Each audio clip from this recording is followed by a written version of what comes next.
Okay, well, welcome to Drunk Real Estate. I'm Sarah Tessel. I'm still moving my chair. I gotta stop. And today we're here with Mai Tang, who is with Legacy Title, and she's brought some Kirkland wine, which we're super into. We are unofficially sponsored by Costco, so I'm gonna reach out to somebody at Costco. So Mai, tell us a little bit about you and what you do and why you're here. I am Mai Tang. I am with Legacy Settlement Services. I do business development and marketing for them. So basically what that entails is we try and help real estate agents like Sarah with anything they need in their business, whether it be support with their clients, client events, anything to business build with them so that they in turn, can grow their business themselves. And title, for people who don't know, is like the paperwork and the money. You guys take care of all of that. Neutral third party is what they say. Yeah. Yes. I have to say that I feel weird looking here when I know, but it's better if you look there. So Yeah. we're gonna roll with it. Look wherever you want. I don't care. Yeah. So we also have to thank More Bright Marketing, who is helping us with the editing, because this is definitely not my forte. I am not doing that. it's an amazing setup here. It's perfect. It's perfect. And you'd never know where we were. You'll never guess. People did ask if it was in my house, but I couldn't have Tucker's not here. Tucker was here the first time, and it was a disaster. Oh, because poor we boy. could hear he was upstairs and he was barking because He wanted to be here. I know he wants. And if he had been here, he would have leapt into my face. But that's okay. I know he's so beautiful, truly. But He's a year old. Are you going to he's have going to be a year next week. Are you going to have a party for him? I think so. I have to figure out when. Yes. He needs all the toys to destroy. Oh my God, he does. I get the bark box because he does. He loves a new toy. Mm-hmm. So it's big. Anyways, today we're going to talk about being girl bosses. Not really. That's terrible. We're not doing that. But just talking about, what we do, and then also, how we do it together, right? Mm-hmm. So I think real estate is definitely an island a lot of times. We're actually on the same real estate team. We are. So when I first met Mai, this is my favorite story to tell. It is. I wanted to hate Mai so bad. I still kind of want to hate her. I know. It is impossible, and that pisses me off. It's like you meet a hot guy, and he's really dumb, and you're like, oh, that's fine. Like God didn't give with both hands. But then you get people like Mai, and she's so lovely, and you want to hate her, and then she's also nice. Like, that's like... I know. To an extent. Don't worry. I'll be mean. I'll be mean to you later. If I don't like you, I don't like you. Right. That's But if I love you, I really love you. Like creepily love you. And I love that about you. So we're on the same real estate team. And when we first met, you were like, don't feel like you have to stay on the team forever. It's not, you might want to leave, and that's okay. Because you were such an amazing agent. And like with my experience with other agents, I'm always like, and they don't join the right team. It's not the right fit. And so I'm always like, hey, if you are able to and you can, like, do what you can, learn from the experiences of being on a team, and then like branch off and do your own thing. But then it goes to say also, if you are on the right team, that it's a great fit for you, it can really work in your favor too. Yeah, no, absolutely. And that's, I'm surprised I've been there for 3 years, because that's the longest I've stayed anywhere, any job in 20 years. So, but, and then you came back to the team. I did. So for anyone that doesn't know, like I was in real estate as an agent since 2012. And then I slowly transitioned out of real estate in around 2023-ish. And I left the team. And I went elsewhere, and then I just really focused on title the last couple years. And I never really wanted to give up my license, because I do find it very valuable in helping, especially new agents, or being able to support agents. If I have to pop out and do a showing, or if I have contract questions and I can help, then I would love to help in that capacity. And so I just never really gave it away or gave it up. And so I decided to, at one point, to just come back to the team. Like I had been there for so long. They're like all of my friends are on the team. They're like my family. And so I went back. What do you guys call yourself? Mini, what? Little? So there's like little, yeah, all those adjectives. We call ourselves fun size. Fun size. There's like 5 of us that are like 5 foot tall. And so we just call ourselves fun size. I mean, we all get our little cliques and my group, unrelated to work, is the press corps, because we are gossiping and we're sharing the news. That's pretty good. I came up with it. So, I obviously think it's pretty good. Again, this is not, we're trying to be serious today. We're being serious. Sure. until the alcohol kicks in. Yeah, And I then don't drink that much, so I know it's going to be crazy. But talking about the team, like I was on 2 teams before. Were you ever on a team before? Or was this No, your first? this And when was you my became an first. agent, you jumped on platinum, or you were an agent by yourself, and then I was an agent by myself. I jumped on platinum, and then I was there for about 7 years, and I went. which is back. a long time. It's a long time. I can't say anything bad about it. It was the most amazing 7 years, and then I went solo, and now I'm back. And now you're back. And like when I was going to join the team, like when they were at a previous brokerage, I interviewed with them and was like, the split isn't good enough because that's just where my production was. You know, it was based on your production.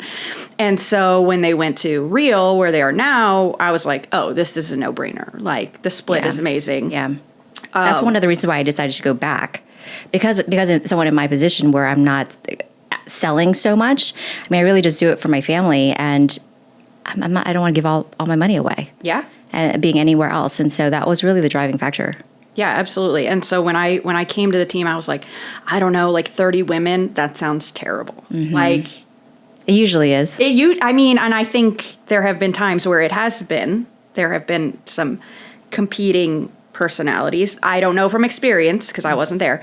Now it's just me and my personality competing with myself. Yes. I say that the day I came on the team was the best and worst day of Karen and Vicky's life. So, I was so afraid that it was going to be like just, catty bullshit. And so luckily, I think most of the people on the team like don't have a, mean bone in their body. There's some of them are like just super, super nice. Not that they're not all nice, but some of them are like so nice you just can't believe how nice they are. And that's one thing to note about this team. I mean, I talk to so many agents, from like new agents to experienced agents that are on teams. And not to make this whole conversation about teams, but like one thing that I do notice is like a lot of people don't take the time to like really research. And sometimes they'll tell me what their splits are, and I'm like, what? Or they'll tell me like, so, and they don't get support, they don't get this, and this and this and this. And I'm like, well, it's time for you to explore and do something else. But I have to say that the one thing about this, I think our team works so successful together and individually successful, is that because every agent on there has the drive to do things on their own. Yes. And yes, they get support as they need it, and they'll get motivated as they need it. But no one's sitting there and no one's like, you have to do this, you have to do that. Everyone's really self-driven.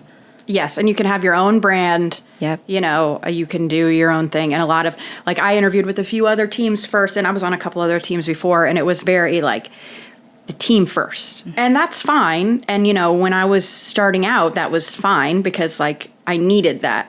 And then it became, okay, now I need to, like, create my own brand. And yes, we're trying to sell the team, obviously.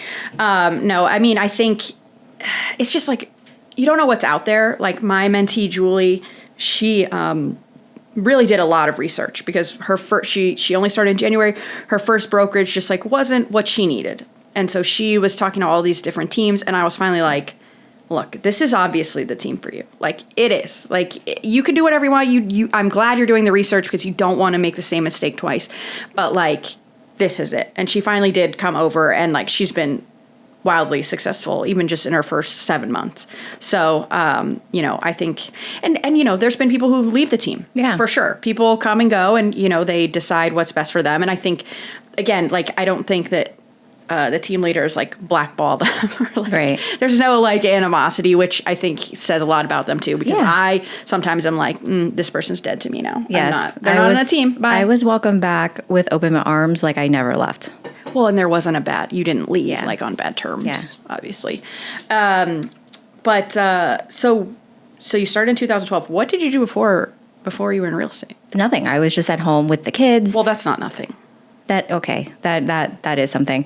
I had kids when I was really young. So I had my son when I was 21. I never really had a job, which is terrible to say. I hate to say that. But I was just home with him. And then I went on to have 2 other daughters. And so for majority of that time I was home with the kids. I didn't really get into real estate and didn't really officially get licensed until my second was born. And that's when I really kicked it off and started working, when she was about 6 months old.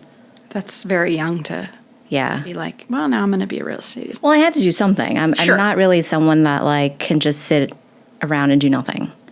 And I also... Unless you want to rot in the bed. Yes. When it's rot time, it's rot time. Right. Everyone deserves some rot But time. you can't rot when there's a baby. There's no rotting. Yeah.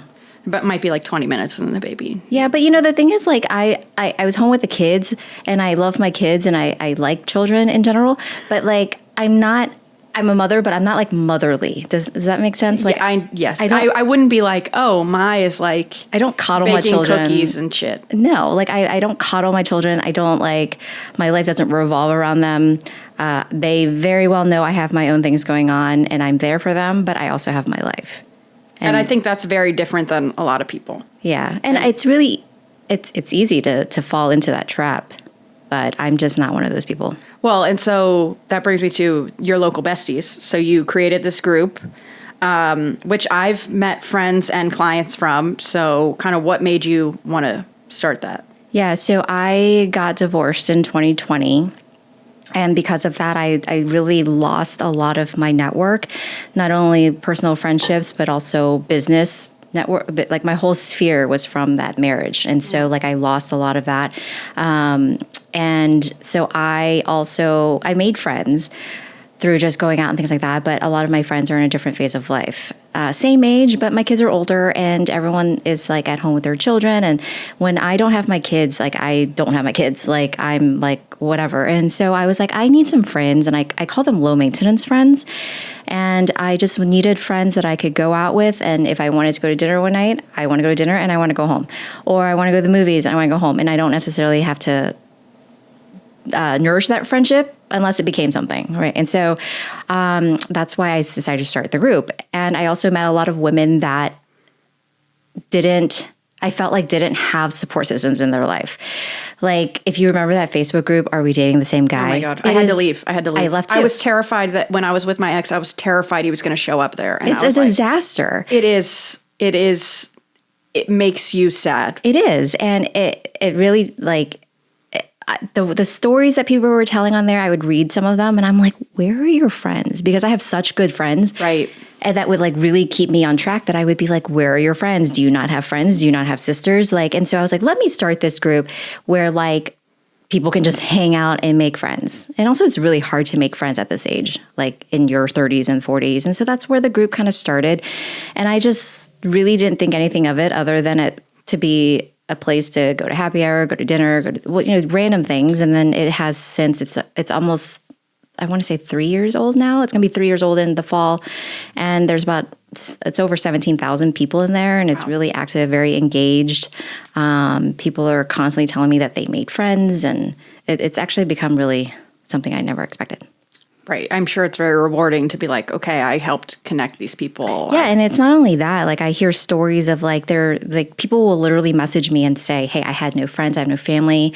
I just put out there that I had a medical procedure and I had someone offer to take me there and someone offered to sit with me at the hospital and someone stay with me overnight. And these are complete strangers.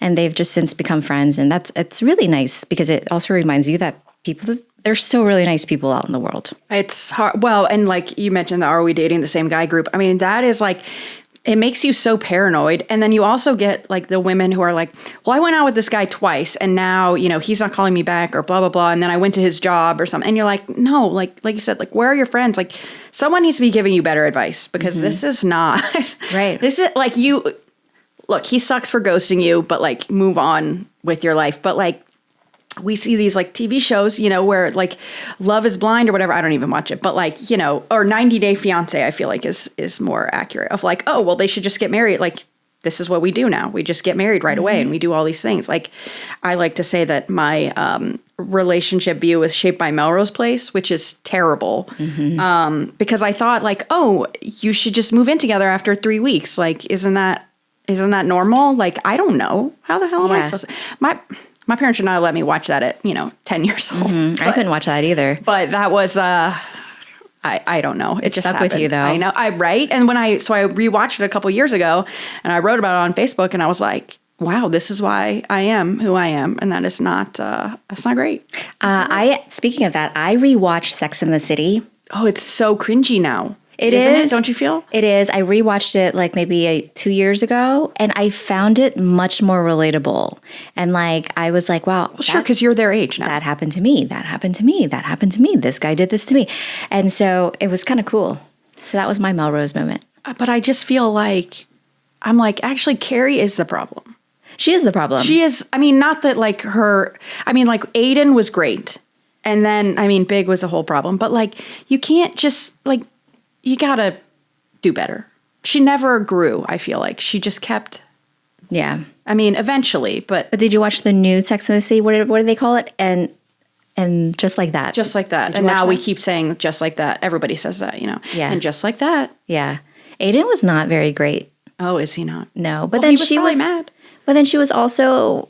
Did you watch it? No, I didn't watch it, but you can ruin it. It's fine. But it's also like, why would she stick around for that if he's at her age?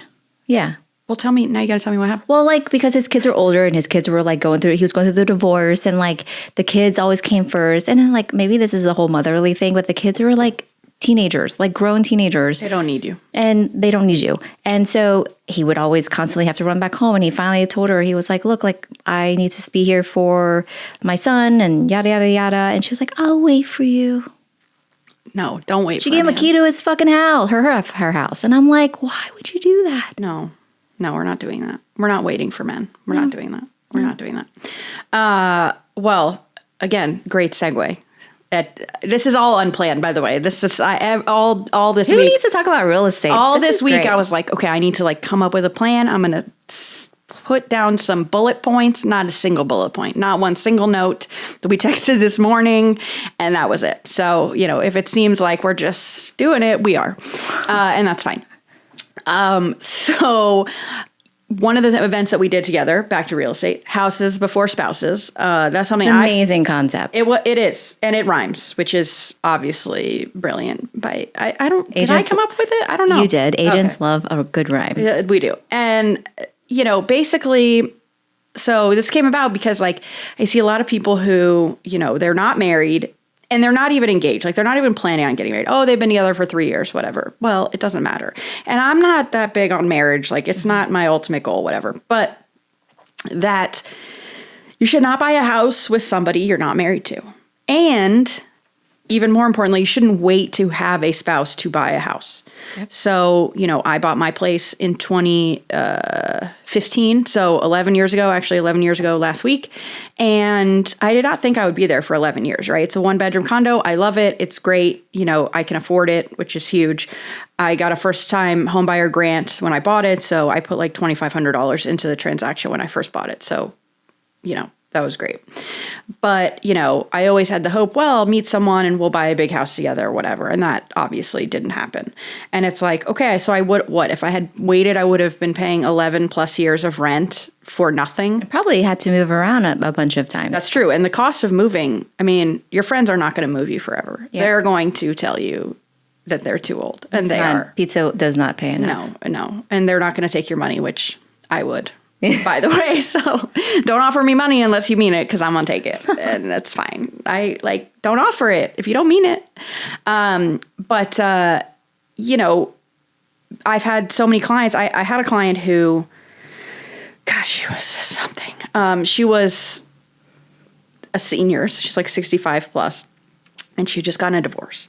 And obviously she's very upset about the divorce. It seemed like and I can see why her husband divorced her. It was, she needed some of my anti-anxiety medication. Like, I thought about, like, can I just slip it to her? Like, it was, no. She had so much anxiety. And we talked about it, and, I was like, text me, call me anytime. Like, you're very nervous. It's fine. So she was living with her sister and her sister's husband, and they were like, you have to leave. Like, it's been years. And I years, plural, years of her living there, at least 2, probably a little more. And so she, we talked about this. I want to get to know the situation. Like, why are we doing this? If it's because somebody told you had to buy a house, then that's probably not a good reason. Somebody told you to get out. Okay, now maybe we rent, maybe we buy.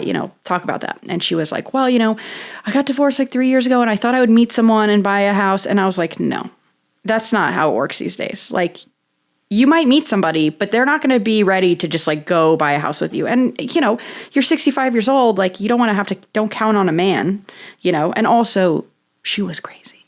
I mean, she meant well. Truly, she just was terrified of making a decision. She had analysis paralysis, 100%. She told me, I want this neighborhood, I want to be on the third floor. I want like all these things. Okay, fine. Being specific is fine. But she then went for a completely different area in a high rise. And I was like, that's not what you said you wanted, but okay. Like, I'm not here to change your mind, So by the end, we get to closing. Her brother-in-law, who she's living with, is an attorney. So he decides to come to closing. And of course, you hear attorney and you're like, this is going to be terrible. He's going to ask 8 million questions. No, he was there to make sure that she bought the house, to make sure that she moved the hell out of his house, which, you see an attorney and you're like, oh no, this is, could you have told me beforehand so we could have reviewed the documents so you would have asked the questions? No questions. He was just like, I'm watching you sign. I'm not letting you get out of this. I mean, the next day she called me. She wanted to sell. Why? Because she just was terrified to make a decision. And I was like, look, let's wait 6 months. Like, we do the love it guarantee. If you buy a house, you hate it. Within a year, if you want to sell it and buy something else or use us for a rental transaction, like, you won't pay a commission. And so I said, look, give it 6 months. In 6 months, you still have 6 months left to take advantage of our guarantee. So she did end up selling. She didn't sell with me. She came to me.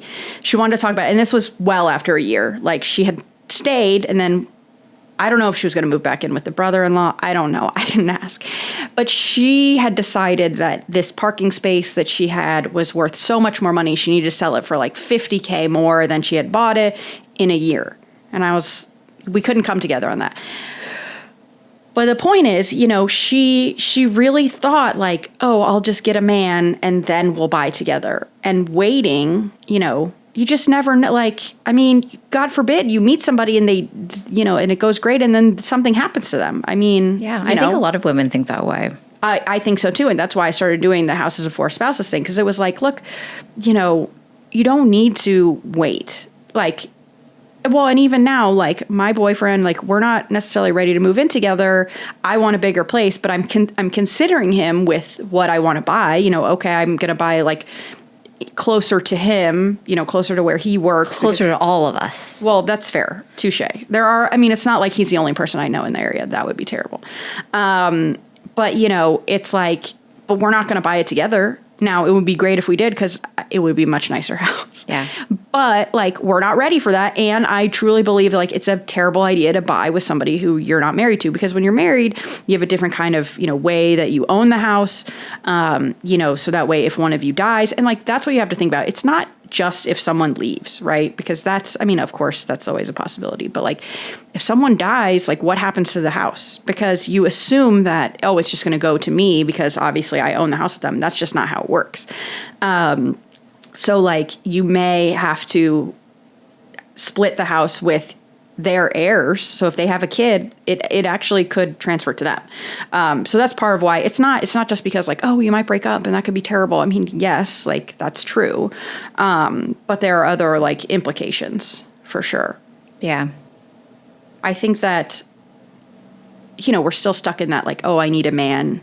Although I think we're getting out of it. I think we are moving forward for sure. Slowly. I don't think it has anything to do with the lack of women. I say women because that's just what we are. The lack of women having the means. I mean, right. Women are very successful. A lot of them are in their way. And so they're very well qualified to buy on their own. But I think it's still that mentality, especially when you're a little younger. You think that, like, you're supposed to get married, and then you're supposed to buy a house, and then you're supposed to have children in this house, and yada, yada, yada, yada. But that's just all changing. Like, that's what they need to get out of their heads, or we need to get out of our heads. So, like, why not buy a house? So when I got divorced, I actually didn't think that I would be able to afford a house. That's just the thing. Like, I'm self-employed. I was always one of those wives that, like, my work money, my income was like the fun money. Yeah. Like, and that was one of the only thing I regretted, and I will probably never do again, is like my job is a career and it's very valid income, and I need to treat it that way. And so I actually surprisingly was able to afford a home. I have a very normal townhome in the area. And now What's a normal townhome? Normal? When I bought it, I mean, it was like $500. $100,000. I mean, Like average size. You mean average. Average. Normal. Normal. What did you think I meant by normal? I don't know. That's why I asked. I don't know either.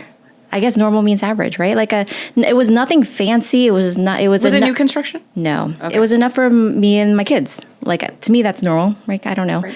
And I thought I got a great deal during that time. I mean, it was going crazy at that time, and I got really lucky. I don't know if you know this, but like I got a referral. My past clients had referred me to this family, and I did a listing appointment, and they were like, "We want to sell and we want to buy a single family home," and I was like, "Oh, how about I buy it from you?" And so it was amazing because then I was able to save them on commission and all this and that. And they didn't have to do anything to the house. And so it just really worked out well. But like I was so proud. I will always remember, I will feel so proud. That might be the thing I feel most proud of myself is being able to afford my own home. And now that I'm like, going through all this with I just got engaged. So like my fiance, now we're talking about merging things and like households and things like that. And the one thing that I told him was like, look, like the house it's very important to me. It's like a part of me. It's the one thing I have. It's the one thing that I can give my children. And so I don't know, there was something empowering about saying that. And he's fine with it. But that's the thing. Like it's the one thing that I can say is mine. Right. Yes, you did that. I did that. I can keep it. I will never get rid of it because it was a great deal considering the time I bought it.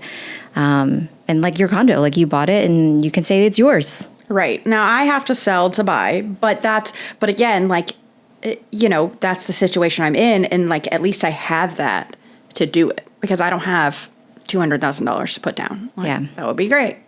And my parents keep refusing to give me any money I just keep asking though. I'm like, my parents are divorced. So I'm always like, Dad, can you give me $50K?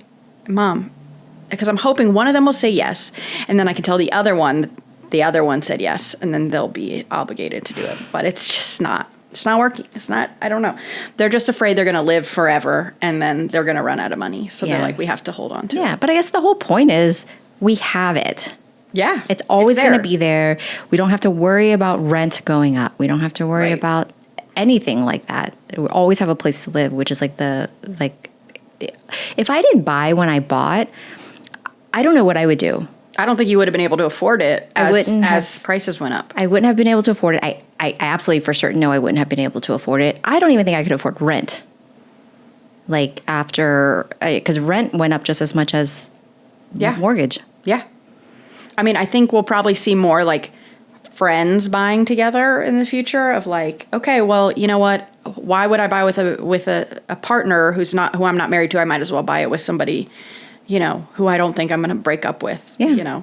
I mean, I think that's something that we'll see, but like, and not to discount men or leave them out. I mean, yes, single women own a lot more properties than single men, but a man they don't need to wait for somebody to take care of it. It's fine. You're not okay. You don't put anything on. I'm thinking of my boyfriend's house right now. There's like nothing on the walls and, but at least he's there, like he's doing it.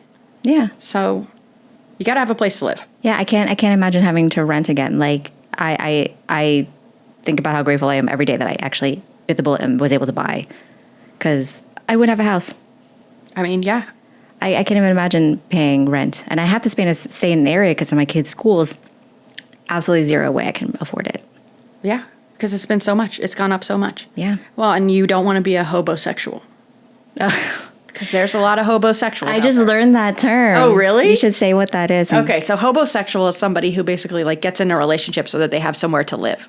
So they like go from partner to partner so that they have a place to live, and I can think of several off the top of my head that I will. They will not be named. In the press club. Yes, yeah, the press corps. The press corps. Yes, we do. We do actually. We did recently, but it's because and it's like on the one hand it's terrible, on the other hand like it's valid because like rent. I mean, they should be paying rent at least if they're going to live in my house. They got to pay rent. Because like, what is a 1-bedroom condo? Like, what would yours rent out at? About $2,000.